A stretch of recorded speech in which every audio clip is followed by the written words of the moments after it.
entire world. It's Irvin Studin, president of the Institute for 21st Century Questions and the editor-in-chief and publisher of Global Brief magazine. For the hundreds who have been streaming in over the day and who will stream in for the second half of the day and from yesterday, welcome to what I think will be one of the most powerful panels. So we really have an all-star cast, very timely. And I want to thank our guests before I introduce them. A bit of housekeeping. We're in the second day of this global conference, which really covers all of the world with some of the top speakers. We have global representation, both from the panelists and from listeners, quite high level. And we'll be streaming this conference, it's non-Chatham House, globally on our various platforms afterwards. So it has some staying power. This is on the state and future of the Middle East post-pandemic and post-US election. And without further ado, Nabil Fahmy is former Minister of Foreign Affairs of Egypt, of course, and founding dean of the School of Global Affairs and Public Policy at the American University in Cairo. Salam, Nabil. Seyed Hossein Mousavian is associate professor at the University of Kashan in Iran. Of course, a Middle East security and nuclear policy specialist at Princeton University and former Iranian nuclear negotiator. Sinem Akgul-Acikmese is an old friend and colleague, many years now. Hi, Sinem, professor of international affairs, Kadir Has University in Istanbul. And Itai Brun, friend and colleague at deputy director, research and analysis at INSS, famous Institute for National Security Studies in Tel Aviv. Shalom, Itai. So colleagues, without further ado, we have a long time with much interest in this panel. I'll start with Sinem in Istanbul to tell us about the evolution of the last year inter-pandemic in Turkey and how things stand now with the pandemic, or even in a possible post-pandemic context. And otherwise, I'll ask speakers for housekeeping to stay on mute until I call on you. Thank you, Irvin. Do you hear me? Yeah, good to go. Thank you very much for inviting me to this great conference. And I wish I was in Toronto right now if it was organized there, and instead of my son's room here. So it's a great event which I had participated earlier, and I'm very happy to be a part of it. My task in this panel is to discuss the future of Turkey, as Irvin specified, in its foreign policy, specifically in the post-COVID-19 and post-US elections era. However, it is very tough to project or to make projections on Turkey's situation right now, thinking about Turkey's situation and its impact on foreign policy, which has not been systematic or consistent, let me put it in another way, in the recent years or months. Just an example, Turkey has been departing from its European perspective, and Turkey-EU relations are at their lowest, and Turkey is looking for an alternative foreign policy options. And all of a sudden, the president of Turkey starts to talk about the European Union membership as a strategic objective for Turkey. So this is one inconsistency that we could discuss. Another example, Turkey has been a reliable partner, a reliable NATO member, since 1950s, the second largest army in NATO. But out of the blue, it decides to purchase S-400 missile system from Russia, which is a certain inconsistency with Turkey's commitments within the NATO alliance. I can generate, of course, more examples of zigzags, ebbs and flows of Turkey in its foreign policy, but I'm just in the introduction part right now. So coming back to the content of my talk, I will do my best to analyze how Turkey could evolve in the post-COVID-19 and post-US elections era, mostly in the next 5 years or so, But, and as a way of conclusion, as asked in the panel instructions, I will discuss what is to be done for the top policymakers, which is a tough job. But before projecting, Sinem, just 1 second. We're gonna, because it's gonna be an organic discussion without set pieces. So I don't want you to jump ahead too far. Before you go into what's to be done, and we're gonna go survey all that. Tell us a little bit of what's happening in Turkey with the pandemic. How has it been? What is the situation in terms of infections, deaths, and the psychology of the country, and any other consequences, if you could quickly. Okay, great.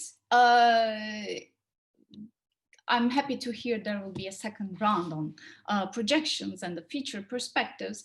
In terms of domestic challenges, let me, before coming to the coronavirus, Turkey has been facing a lot of domestic challenges, and one of which is currently the coronavirus, that we cannot think of anything else in Turkey as elsewhere in the world since March 2020.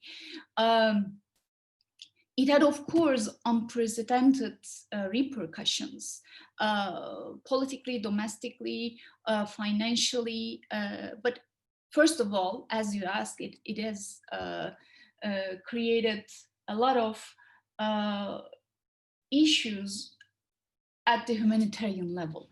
As of today, the current number of people infected with the coronavirus is around 500,000, according to the official declarations. However, up until the last week, the number of cases did only include hospitalized cases, hospitalized patients, not all the infected individuals. This is a major problem, major discussion going around in Turkey right now. And this is rather not in line with World Health Organization's data gathering system. The number of declared deaths in Turkey is unfortunately around 13,000. And this is the official number, let me put it that way. And the municipality records in Istanbul is different. With all the numbers and the problems with the numbers, there's a trust problem in the governments dealing with the virus.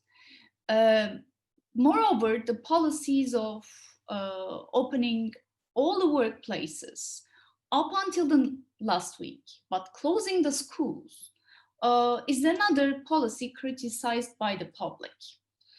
And this has links, of course, to the economic recession Turkey has been facing right now.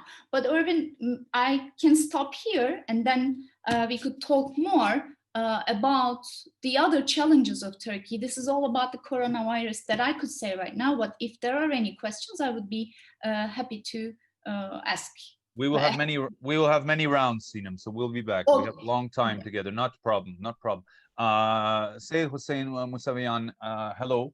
The pandemic year in Iran, can you tell us how it's been and where things are right now and what projections are for the coming months?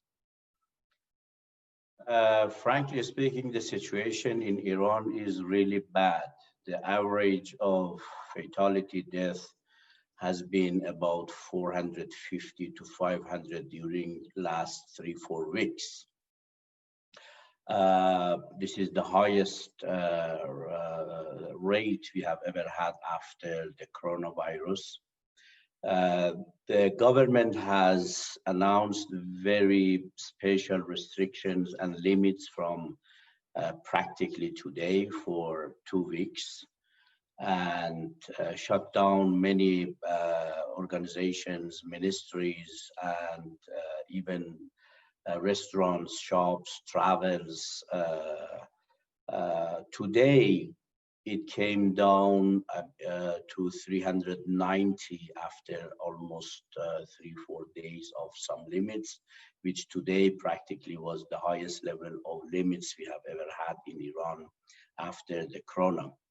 The reality is that Iran is facing the challenges of corona virus like every other country.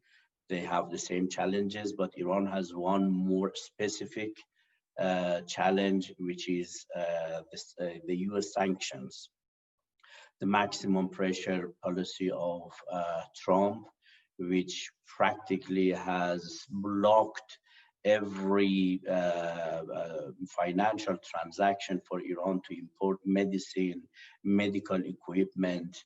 They cannot import anything, hospitals, everything they have to rely on domestic production or even vaccine or even the medical kits. I mean, the corona kits, testing kits, everything has to be domestic. This is really something very special that no other country is facing with the same sanctions and pressures to manage coronavirus crisis.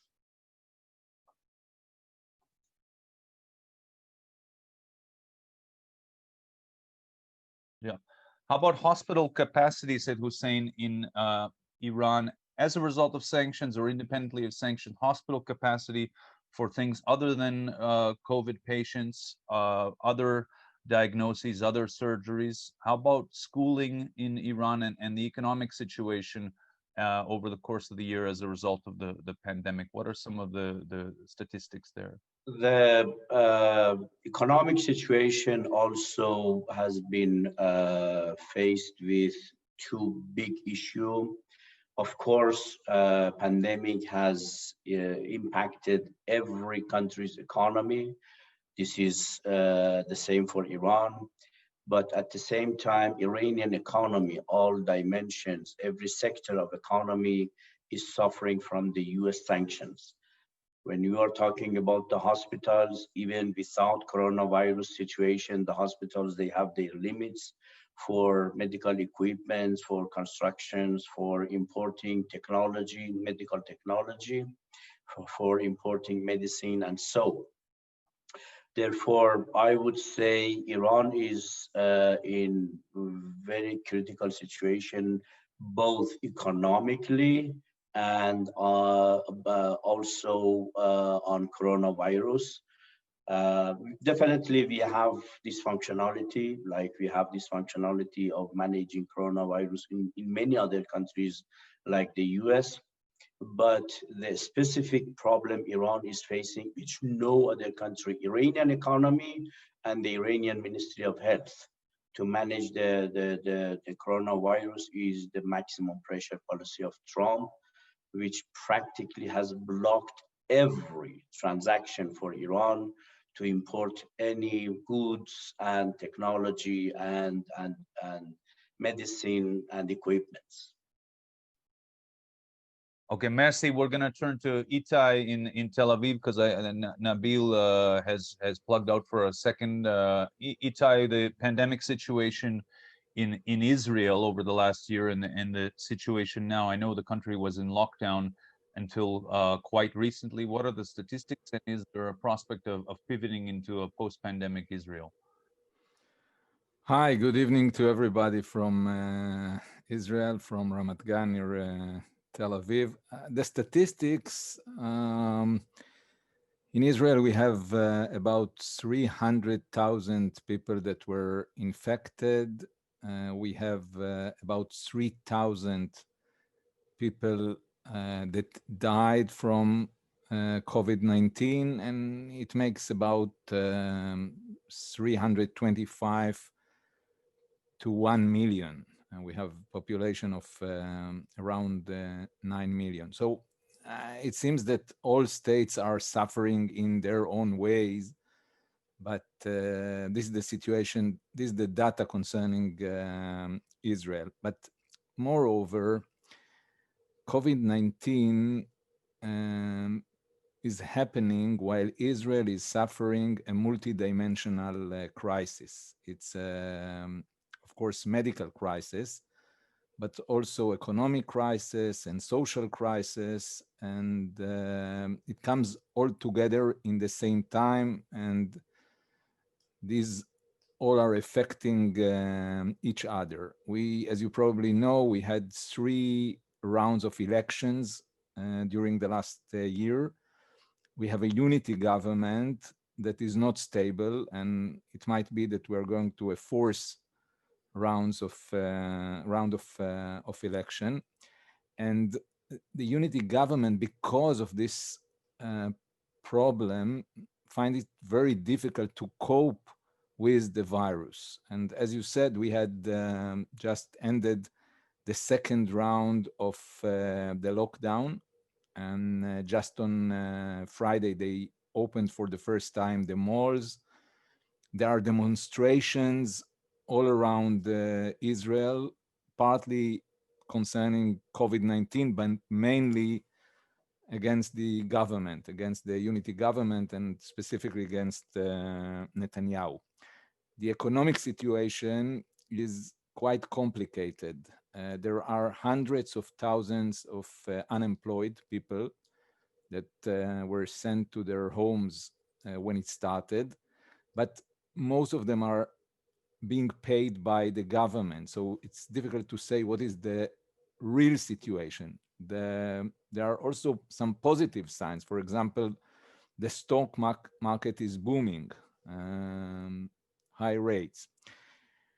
And there are also positive developments concerning the regional situation. At the beginning of 2020, we at INSS, at the Institute for National Security Studies, predicted that it will be a year of escalation. Our title was we are on the edge of escalation, and it seems that the fear of escalation, the probability for escalation decreased. Of course, the Abraham Accord between Israel and the Emirates and Bahrain and Sudan, these are also indicators that Israel took advantage of this situation also in positive direction. So this is generally the situation, complicated. Of course, a complicated region. And before we turn to Sinem, and then I hope Nabil joins us back, logged out for a second, and I know he's had some internet problems. Itai, the second part of our thematic for the conference is the Biden administration and the regional and country-specific reactions. What are Israel's calculation in relation to Biden, and particularly in response to the in relation to the Abraham Accords, which were brokered under Trump? Well, for Israel, President-elect Biden and also his deputy Harris, they are known as friends, and they think that the partnership with Israel is strategic, and they proved it for a long time during their positions. So Israel view Biden as a friend. And analyzing his speeches during the elections, it seems that Biden will be committed to preserve Israel's advantage in the region. And this is generally Israel's attitude toward Biden. But probably there will be gaps in 3 areas, 3 subjects, 3 issues. First, the issue of Iran and going back to the nuclear agreement, to the JCPOA. This is an area of possible conflict. As everybody knows, Netanyahu had very close ties with Trump and his advisors, and they had a very similar view concerning Iran. The issue of Iran is a possible area of conflict between Israel and the new administration. The second issue is the Palestinians, for the Palestinian issue, for the same reason. And the third issue might be Israel's relations with China. This is an issue of possible conflict. So Israel should adapt to the new reality. Israel had 4 good years with the Trump administration. Now it should adapt to a new situation. I personally believe that this will happen. The adaptation process will take time, but eventually the ties between Israel and the United States are strong based on mutual interest and values. So I think the two governments will find a way to communicate even in those 3 issues of possible conflict. Let's return to those issues soon. Sinem, in Turkey, what are the calculations for the government in Ankara vis-a-vis the new government in Washington? I should also note that we had a big post-Soviet panel in the first day. Itai, if you could mute there. We had a big issue. We had a big Russia panel on day 1, so the issue of Nagorno-Karabakh came up quite prominently, and Turkey's role there. So I wonder how Turkey's calculations will now change or evolve in relation to what's happening in Washington and coming out of the pandemic period, although we're well in it still.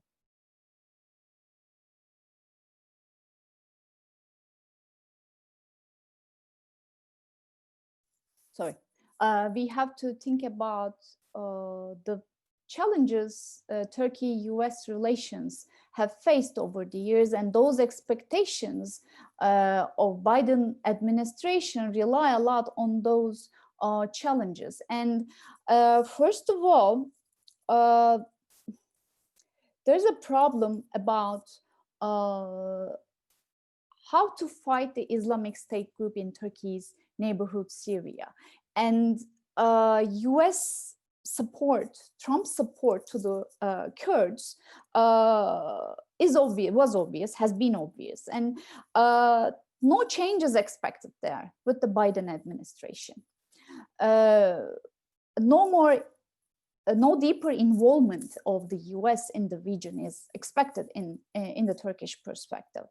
Another issue is about the sanctions that Turkey might face from the US because of Turkey's S-400 missile defense system purchase. This is not even related to the Biden era. In December, Turkey might face those sanctions because of purchasing that system, even though Turkey has not officially activated. It has set to be used, tested, but Turkey has not activated the system yet.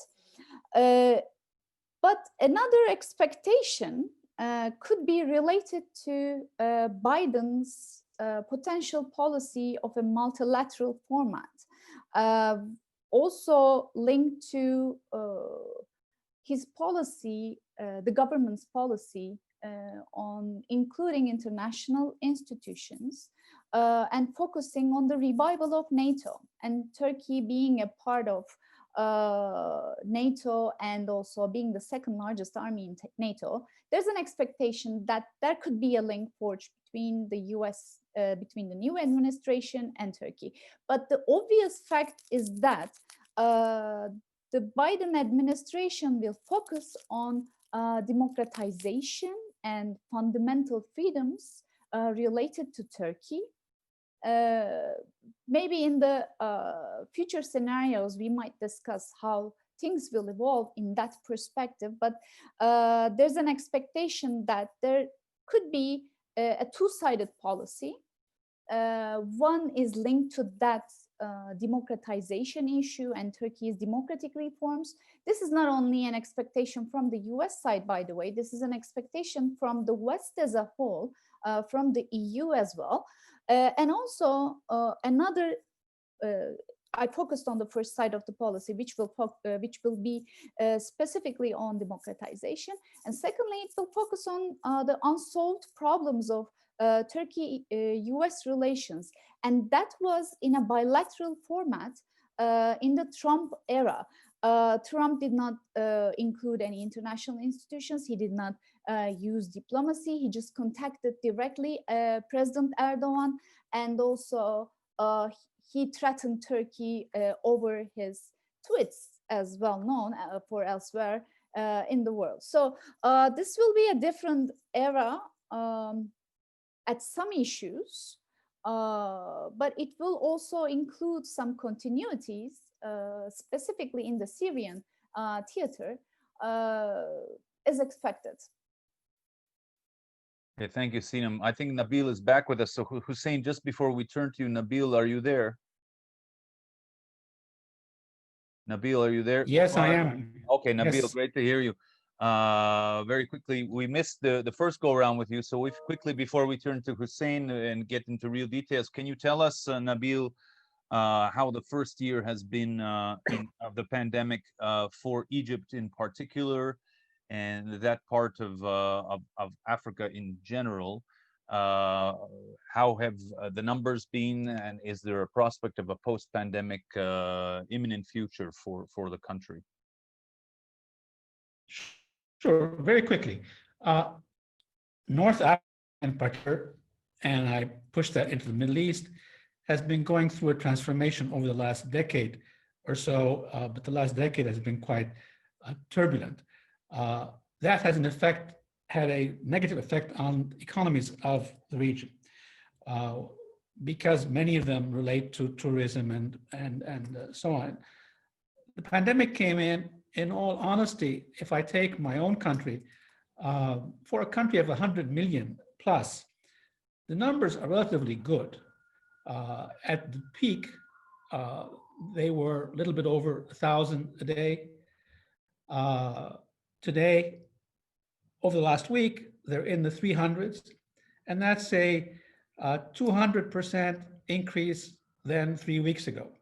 The fatalities are in, if you want, the 20s now.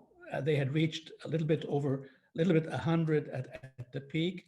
So even if these numbers are not correct, because I think that also the point made by our Turkish colleague is correct, these are numbers of official notifications, but they have had a negative effect on the economy.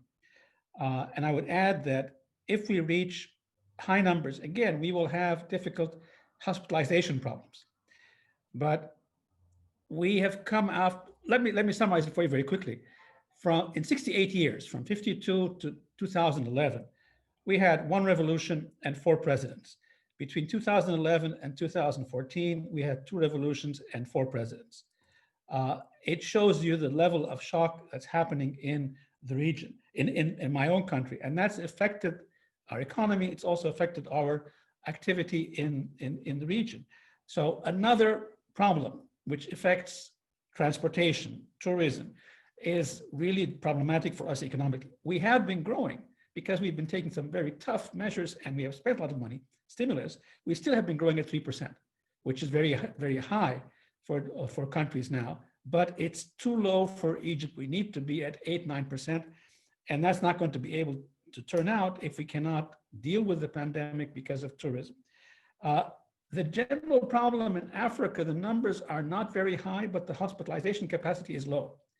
So the problem really in Africa generally is numbers are not that high in comparison to populations, but we don't have the capacity to deal with serious cases. So I really hope that the next wave is not as traumatic as the first one.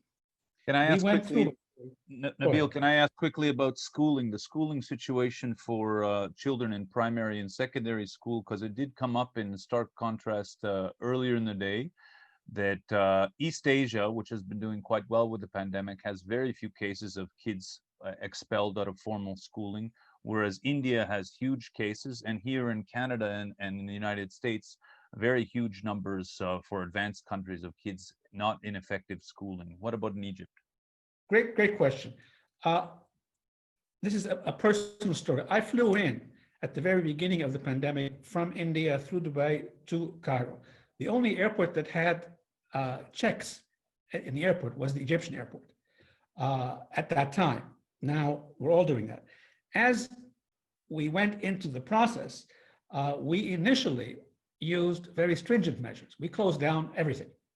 There were curfews. You couldn't go to schools, restaurants. Everything was closed. We couldn't keep that on for more than 2 or 3 weeks. So we slowly started opening up. Now schools are back and functioning. Some schools have chosen to do it online or partially online. I personally am associated with the university, and we're doing a blended format of online and limited face-to-face to decrease density. But what I expect is that with the second wave, again, there will be some limitations. We are now applying a very strict policy of wearing masks in closed spaces.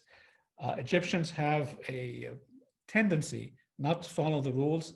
So on the street, they don't wear them, but in the closed areas, if they're caught not wearing them, they are severely fined, with an attempt to curtail the effects of the second wave. So it is affecting the economy. We have put limitations. I would argue that I'm very surprised that the numbers have been that low. If they are a little bit lower than the reality, they're still low, but we can't afford really to see a spark rise, a sharp rise. We will get to broader calculations for the region after the pandemic, because the second part of the thematic for the conference, of course, the new government, the electoral results out of the United States. So I'll return to you very soon, Nabil. Hossein, in Iran, what has been the schooling situation in primary and secondary schools? Are kids back in school? Is there a big effective expulsion that you hear about in many countries around the world, kids no longer in school in the millions? Practically almost 90% of schools are closed, and the students are doing online.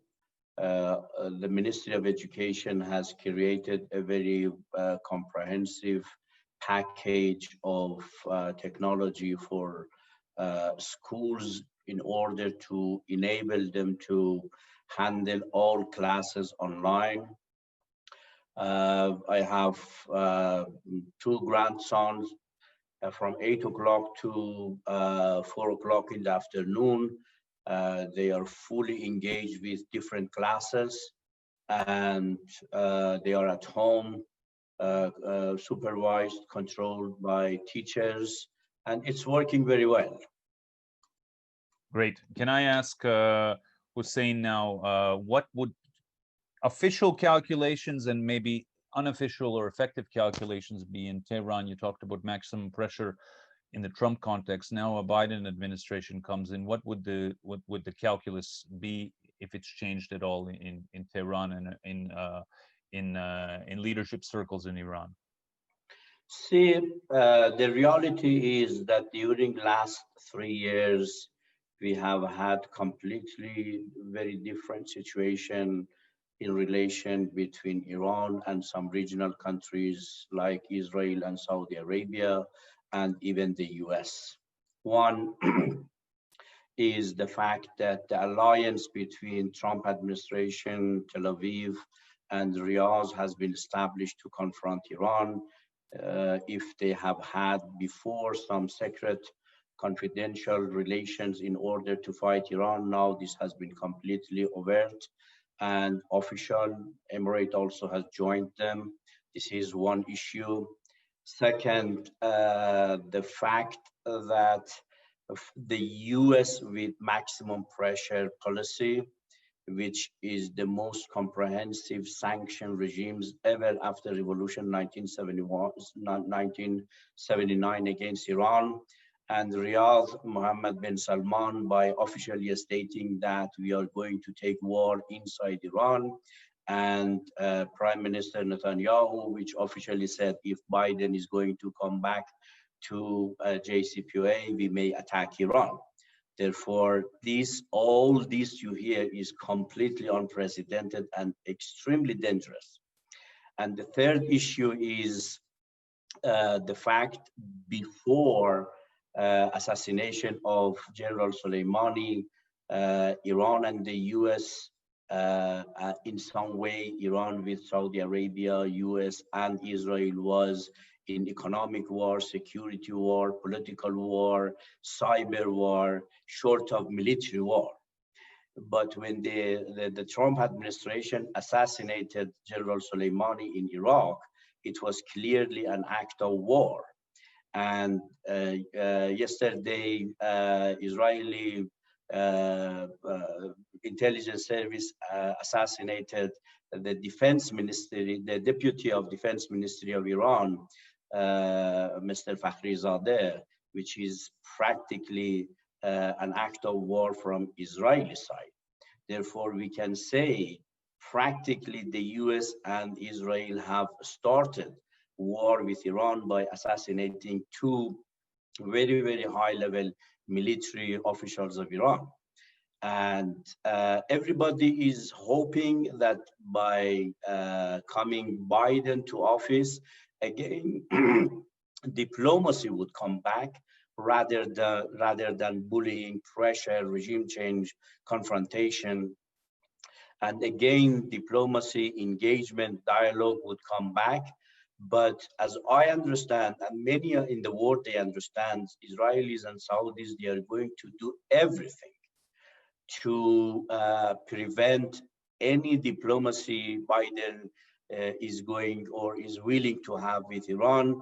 The assassination is one example, and I'm afraid they have other plans to come before January 20 in order to create extremely critical, confrontational, dangerous situation to push Iran to react against Israel or Saudi Arabia or the US in order to make a crisis management between Iran and the US impossible.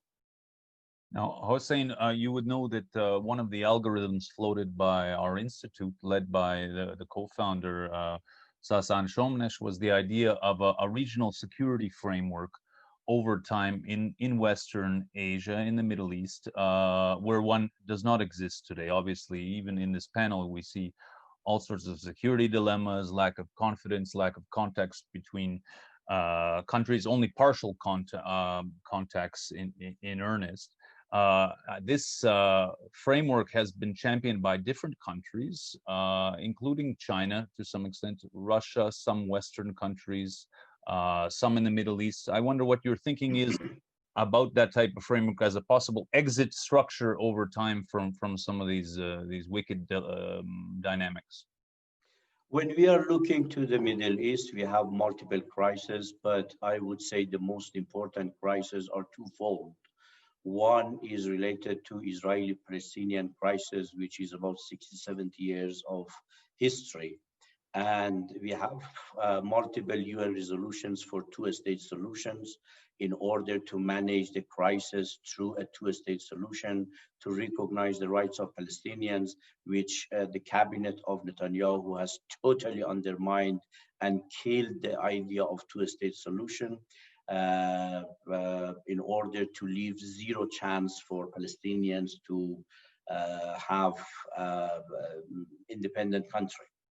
The second part of the problem somehow is between Muslim countries in this region, specifically more between Iran and Saudi Arabia, Shia, Sunni, Iranian, or Persians. And the center of this crisis, I would say, is coming to Persian Gulf. I have been advocating a new security and cooperation structure for Persian Gulf as the only sustainable solution for peace, security, and stability in this region, bringing Iran and the Arab neighbors, including Iraq, Saudi Arabia, Emirates, Qatar, Bahrain, all of them, in a cooperation rather than confrontation with the most important principles of United Nations charters like non-interference, sovereignty, respect of integrity, and all of this. We had, I think it was about a month ago, we had for the first time a dialogue at the United Nations where Europeans, Russians, Chinese, and overwhelming majority of countries in the world, they supported the idea of a regional cooperation system in the Persian Gulf.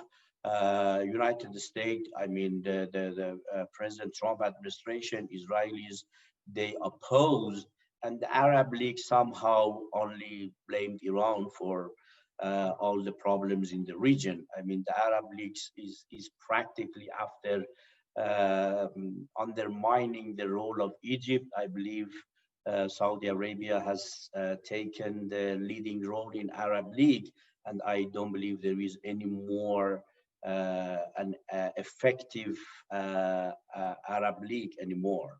However, I remember President Obama was ready to support some rapprochement between Iran and Saudi Arabia, Iran and GCC countries, even Iran and Egypt and all these countries. And even they signaled their willingness to support a regional cooperation system in the Persian Gulf. Trump changed everything. Biden is coming back with the same mindset. I believe this would be an opportunity again to bring Israeli-Palestinian peace process in the right track from one side, and from the other side to support a new structure for cooperation and security in the Persian Gulf like OSCE, in order to help the crisis in the Middle East to be resolved. Okay, thank you, Hossein. We'll return to that. And before we get to Itai and Sinem, I just want to go back to Nabil for your reaction on the idea of a security structure, either in the Persian Gulf or in the region more broadly. I would add to the plates mentioned by Hossein and Itai and Sinem, we obviously have Iraq, we have Yemen, we have Syria, we have Libya, and several other smaller conflicts. Do you see some sort of security architecture as an algorithm for relieving some of these tensions, Nabil? I don't see a security architecture related to the Gulf as being useful. If there are things, and the reasons are the following. One, there are concerns about Iranian policy that go beyond the Gulf area, particularly into the Levant, but also because the only problem, Iran is not the only problem in the Middle East.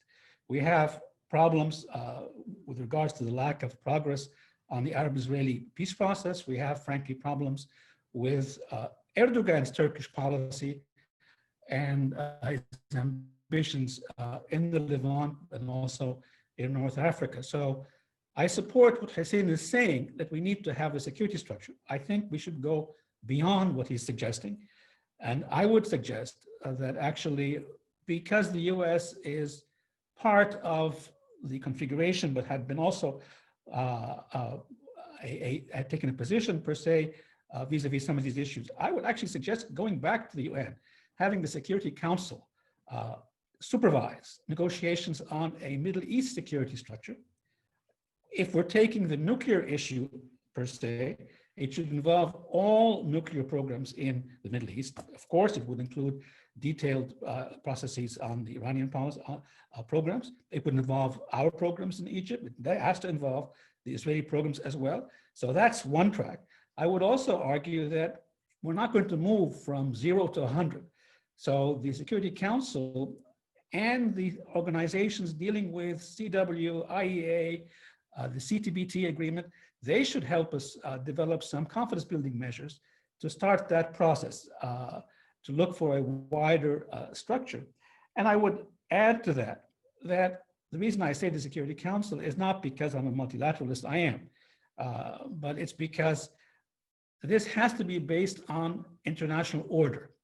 We cannot simply have a balance of power that shifts when the power shifts or changes, frankly, when US policy changes or that of other superpowers. So I would argue that, yes, let's have a structure, but let's take it step by, let's widen it to have all the Middle East, weapons of mass destruction and political issues, put it under the umbrella of negotiations with confidence building measures under the Security Council, because departmentalizing it is not solvable.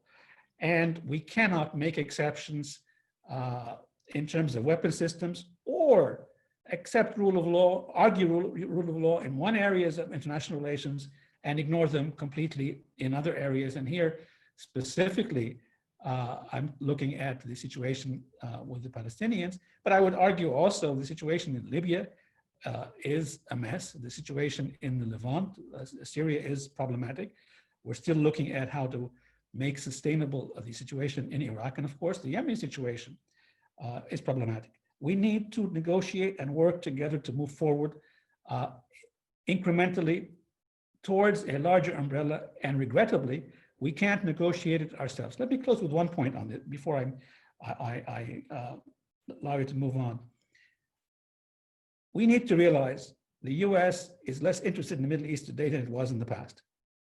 That was the case with Trump, it was the case with Obama, and it's going to be the case with Biden, because its interests in the Middle East are less than what they were in the past. There's no Cold War, they don't need energy, and they are operationally, if you want, exhausted with the Middle East. But they can't ignore it completely. So we need to take on more of the burden, and we need to internationalize the process more than simply having it under the gambit of the US. All of us in the Middle East should take into account this new administration will take 6 to 8 months to determine how it wants to deal with each one of us, and then decide what the policy will be. So there will be a cooling off period in each of our relations as we recalibrate. And my only recommendation to my own people and to everybody here, depend on yourself much more. Thank you. Nabil, thank you. Well received. Itai, in Israel, I was struck last time I was at a conference in Israel how Israel has excellent analytics, but the mental map of the decision-making classes is very much along the borders. So Israel's mental map strategically does not extend to the entire region. And if Nabil is building on Hussein's framework, but going to the entire region and say we need a security framework, how does Israel respond? What is your interpretation of such a framework? And then what is your interpretation more granularly of some of the stability and security dynamics now in the region, in the Middle East? And then I will turn to China and some of the other major powers with you, Itai, first. Yes. Well, maybe I'll try to, following your question, to explain the way we view what is currently happening in the Middle East. Because, of course, there is the Israeli-Palestinian conflict, and it's one major issue, but I think something much bigger is happening in the Middle East. And the way we see it here from Israel, COVID-19 is kind of a second wave of shock for the Middle East. The first is still continuing. This is the upheaval in the Middle East, what started as the Arab Spring. And our conceptual framework to understand what is happening in the Middle East is a framework of a struggle on the soul, on the image of the Middle East. And this struggle is happening in two different realms. One between 4 different camps. And I think some of the participants here referred to these camps. One is led by Iran, the second by Turkey. There is kind of a moderate or pragmatic camp, and there are these jihadists with their own camp. So one realm is the issue of the regional order. These 4 camps are fighting for influence, for power concerning the regional order. And there is another realm of struggle for the soul or the image of the Middle East, and this is between rulers and people. And it is highly connected with the fundamental problems of the Middle East, unemployment, mainly youth unemployment, inequality, corruption, dependence on oil, on foreign assistance. So this is continuing. And this is why, to my opinion, the old order in the Middle East ended. A new one is yet to be defined. We don't see currently a new order in the Middle East, a new regional order in the Middle East. So in between, the Middle East is currently in a transition period. And like in the seasons of the year, a transition period is characterized by uncertainty, instability, and this is the situation. Can we offer, or can we think about a security structure? I must say that I doubt it. It is highly connected with the world order. It is highly connected. If a structure can be offered, I think it can be offered from the outside, from the superpowers. And this is highly connected with what will happen now in the combination between the new administration in the United States and the development of COVID-19. How will the world look like in 2021, 2022, and in the near future? Whether the superpower will continue their competition, or there will find a way, even within this competition, to offer some kind of a security structure for the Middle East. This, I think, is an open question, because we still have to see what is Biden's approach to the world order and to these issues that we're discussing. I agree with those who said that, generally speaking, United States is looking for leaving the region, not only the presence of the soldiers, but as an area of interest. Of course, it's difficult. It will not leave completely the region, but I'm not sure that Biden will be preoccupied with solving the problems, the deep problems of the region. China is still far away from this. Russia is not strong enough, and altogether, I think that instability, uncertainty, volatility will continue in the Middle East for the next few years.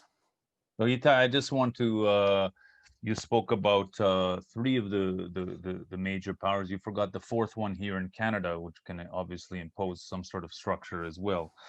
But in somewhat more seriousness, I want to say, what about China in the Middle East? And Russia obviously has been very ramified, deep relationships with almost all the capitals, all the parties. It brokered the ceasefire in Nagorno-Karabakh, which involved Israel in part in the background, but Turkey, of course, and Armenia and Azerbaijan at the front lines, and has been important in Syria and Yemen and Libya.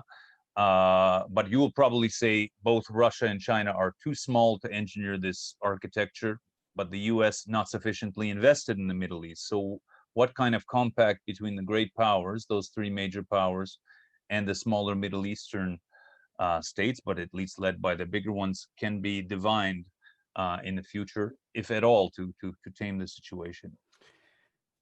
Well, it's not that China is too small, but there are simply two different players, China and Russia, I think. China is on the rise, and it is highly dependent on how will 2021 look like in terms of COVID-19, because one of the scenarios that we offered for the world order, not for the regional order, for the world order, is a scenario of kind of a revolution, a new world order that will be led by China. If China will recover earlier from COVID-19, before the United States, before Europe, this might position China in a position to influence for a new world order or a different world order. But for the Middle East, I think that China is deeply involved in the Middle East, but more economically than politically. Maybe it's on the way, maybe these are stages, but currently China is involved in the Middle East, of course, economically, also in Israel, but in other places. It seems, at least from our perspective, that it is not interested in changing the political structure or the security structure of the Middle East. It interests in different issue, mainly influencing economically, gaining things from this economic influence. Russia is a different player. I think it is not a very strategic player, but it is taking advantages of opportunities, and they are doing it quite well, even during the COVID-19 crisis. We saw it in Syria, and we keep seeing it, and in other places in the Middle East. So I think that this is an open question for 2021 and the next few years. It is highly dependent with how will the world order look like, whether it will be some kind of a continuation, the trends from prior to COVID-19 will continue, kind of the world stopped for 1 year and goes back to its previous trends, whether there will be kind of a new world order, or that Biden will decide to lead for a different order than Trump, but it's back to Pax Americana, back to leading the Western liberal democratic idea worldwide. But I think it's an open question, so we should watch it during 2021. Okay, thank you, Itai. Sinem, what's the Turkish brief? What would the Turkish interpretation be of the idea, and in part led by our team at 21CQ, of this security structure, exact parameters to be determined for much of the region? That would not be an official, of course, Turkish perspective. It's not my perspective of the Turkish policies towards the region as a whole, or Turkish foreign policy as a whole. First of all, from a general perspective, a holistic security structure or a consistent security structure in the Middle East is not realistic. I cannot agree more with what the previous speakers have told, and Nabil mentioned the fact that how Iran and Turkey are acting in the region. Turkey still sees itself as a regional power, as a middle power, let me put it that way, which is defined in the literature. And Turkey had this previous policy of being an agenda setter in the region. That was the official policy, by the way, up until 2010 to 2011. And a regional power, being a regional power, being a negotiator, solving all the problems in the region. So being an agenda setter was the official Turkish policy, which failed. That was the then foreign minister and then the prime minister. That was the official policies of that era. However, that failed. And this is the Turkish part of the story. But regarding the involvement of great powers, I think there's a vacuum. And that vacuum, there has been a vacuum, and that has been filled by Russia. The the withdrawal of the US, or let me put it that way, non-willingness of the US taking the America first perspective, or the Europeans being away from distancing themselves from the region as an institution, the EU, or just the individual countries. So from the Turkish perspective, Russia has filled that vacuum, especially in Syria, especially in Turkey's problems, the problems that Turkey faced in Syria. This is my part of the story about this security structures in the Middle East and the Turkish perspective. Thank you, Sinem. And we're going to do a go around. We have 10 more minutes and questions coming in directly to to our team. But what I'll ask you to do in about 2 to 3 minutes max, each of you, if you could give a prospect of where things are going in the next 2 to 5 years. Let's say we're going post-pandemic, still under a Biden presidency, but looking at all the subjects we discussed, can you make a prediction and also give a bit of advice to decision makers in your countries and in neighboring countries or in the major capitals? What you would like to see happen, what should happen, what's to be done? So we'll start with Nabil in Cairo. Nabil, are you there? Oh, some internet problems. Hussein, we'll start with you. Yes, actually, I agree with Nabil that we need a very powerful, comprehensive initiative from United Nations. Yes, thank you. Very quickly, just so there's no misunderstanding. Can you hear me? Nabil, you cut in late, so we're going to start with Hussein, and I turn back to you in a second. Hussein, the next 2 to 5 years, what's going to happen and what's to be done? I was saying that I believe the most important initiative should come from United Nations Security Council for Security and Peace and managing the crisis in the Middle East. But the problem with the United Nations Security Council is that the whole council is practically dominated, the United Nations is dominated by the US, and the Secretary General would not do anything without the US green light.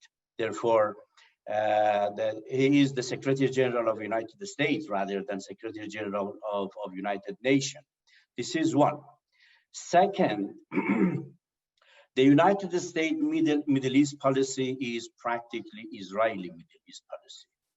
I mean, the US is thinking only about the interest of Israel. And Israel is determining the US Middle East policy. The US does not care about any other country in this region, only Israel. That's why they have given carte blanche to Israel to violate the UN Security Council resolutions, to attack Syria whenever they want, to attack Iraq whenever they want, to attack Lebanon whenever they want. That's why I'm not optimistic that the United Nations Security Council and the world powers really would come to a situation in order to take very strong, powerful, serious initiative to bring crisis management in the Middle East. The second problem is that the 4 powers in this region, maybe 5, no, I would say, Egypt, Saudi Arabia, Iran, Turkey, and Israel. They are all in competition against each other. And this alliance between Israeli and Saudi is just temporary and is not going to last. Therefore, we do not have a regional cooperation intention in this region. That's why I'm not optimistic, practically speaking, frankly speaking. I believe the Middle East is at the verge of total. I believe the current situation would continue, and we are going to have much more unstable situation, much more crisis, unless if Biden would change the US policy. Is Biden enough, or do the other major powers need to play a role, or do they have veto power? No. I believe they are all ready. I believe China is ready, Russia is ready, Europe is ready, but the obstacle is with the US, because the US is blocking like the nuclear deal, like a security structure in the Persian Gulf, like the two-state solution in Israel, between Israelis and Palestinians. All is about the US. Otherwise, Europeans, Chinese, Russians, Indians, all they have supported two-state solution. It was Trump who killed it. Nabil, thank you, Hussein. Nabil, the next 2 to 5 years, what's to be done? Sure. Again, just to clarify, I'm not an optimist either on the Middle East, nor on the establishment of a security structure in the next 3 or 5 years. But I think it's imperative that we start having dialogue with each other, and it's impossible to do it now, given the relations between the different parties in the region. Furthermore, we are all medium-sized states. Medium-sized states in our region, but anywhere, need most of all rule of law and order, the umbrella for talks in the process. Of course, they may adopt it later. And we need to start with incremental measures. This is not going to be a plan that I put forward, or that Hussein or Itan or I'm sorry, I forgot the Sikkim puts forward. It has to come up gradually. And we can't have this dialogue with each other otherwise. So it's going to be a process, and it won't be forced. 2 to 5 years, you're still going to have turbulence, especially if there's not the same principle of rule of law, excuse me. I actually believe that you're going to see a continuation of the instability, but we're going to recognize and realize that foreign powers can be helpful or detrimental, but they're not going to be conclusive. And let's just look back in history just very quickly. If you look at the Arab-Israeli conflict, whether it was war or peace, was always determined by the regional parties. It was never determined by a foreign power. Even in the Cold War, either the Israelis or the Egyptians decided to start wars, and then we decided to start peace. So regional parties need to engage. They can't engage directly. We are going to face, each one of us, very serious problems domestically because of economic challenges and the youth bulge. It's a good bulge, but you have to respond to it. And the conflicts in the region make it impossible for us to grow at the levels necessary. I can also tell you that there is a tremendous identity crisis in the region. Who are we? What do we want to be? How we look forward? Because 65% of our people are below 30 years of age, build a future together. So I'm all for more diplomacy. I would love to see a changing US role, but I would recommend to my own people and to others, go back to the rule of order. Don't depend on foreigners too much. Use the UN to be your platform for negotiations. Thank you, Nabil. Itai, in Israel, the next 2 to 5 years and what's to be done within 2 minutes, if you could. I'm sorry, I'm also not optimistic. I think the two things that will happen in the region, one are new waves of upheaval. The people, when COVID-19 will decrease, the people of the Middle East will go out to the streets, to the squares, and this might cause chaos, instability. This is one development. And the second, I think we will be back on the edge of escalation. Now, I don't want to be apologetic, but Israel is attacking in Syria and in other places because from its perspective, there is a change in the balance of power with the delivering of armament to Hezbollah, other organizations, with the Iranian nuclear program developing. So from Israel perspective, there are changes that should be coped with. And this is why I think escalation might occur.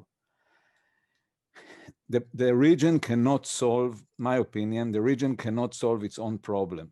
It should be with deep, high-level assistance of the world. And I believe that in the next 2-5 years, the world will be preoccupied with its own problems, with recovering from COVID-19, with dealing with the social, financial, political crisis. So I'm sorry, but I'm also quite pessimistic. Sinem, close us off. Don't make me depressed. Next 2 to 5 years. Okay, building on the depressive point of views, what to be done for the Turkish side.